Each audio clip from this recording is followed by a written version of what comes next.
Hello sausages, this is my third video today. My god, what the hell's going on? You lucky buggers you. Anyway, as we all know, Wales is off to the World Cup in Qatar later on this month, and their first match is in 2 weeks, I believe. And it goes without saying, really, they won't last past the group stages, because Wales have a history of disappointing their fans, just as England does. The only thing they deliver is disappointment in spades. So anyway, I just watched this inspirational video. Let me just reiterate here, it's not inspirational to someone like me who sees through this faux independence, nationalist fakery. I've said it before many a time, I'll say it again. The Welsh nationalists want Wales in the EU. That little woke shithole of a country has absolutely no hope of surviving by itself should it ever get independence. And the Welsh nationalists, they know it. Anyway, I refer you to the playlist this video is attached to know my feelings on that matter. So anyway, this video is inspirational and they're excited because Wales is in the World Cup. And the theme that these people have chosen is a well-known folk song called Yma o Hyd by a Welsh folk hero called Yawn. Now, Yma o Hyd means we are always here. Now, he wrote this song, I believe, in the 80s, and it does have anti-English sentiment in it.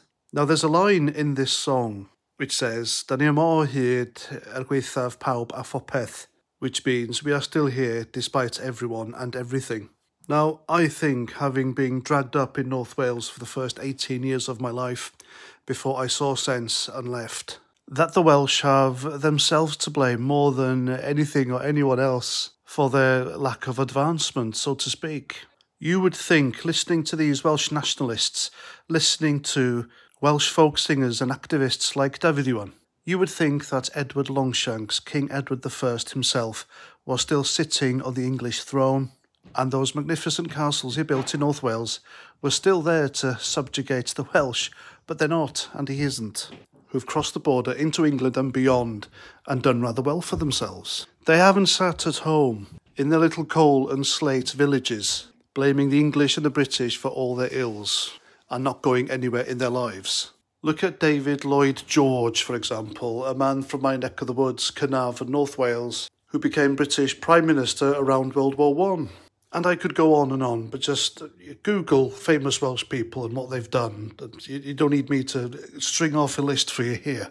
And as for Yawn himself, this was a guy who tried to get off a drink driving charge by telling the magistrates that he was too important. So there's your man of the people. And I still remember the rumours back in the late 80s that he allegedly rented out one of his properties to English students. So you need to understand that these people who are trying to tear Wales away from the United Kingdom are literally selling the people snake oil. Because I promise they won't be much better off if they join the European Union. And God help them if they don't do as the unelected bureaucrats in Brussels command them to. You know, it just seems impossible these days that any nationalism that exists in Scotland and Wales, it has to be fed by anti-English and anti-British rhetoric to keep it alive. And by choosing Yawn's nationalistic song, the Welsh football team are choosing to do exactly that. It's all about hate, ladies and gentlemen, in Wales and Scotland. Nothing else motivates these people to better themselves. And a few people have made a tidy living out of writing bigoted songs in order to whip up their fellow countrymen. Anyway, that's my video. Hope you like. Let me know what you think in the comments. And until the next time, have a great night and Roger Trout.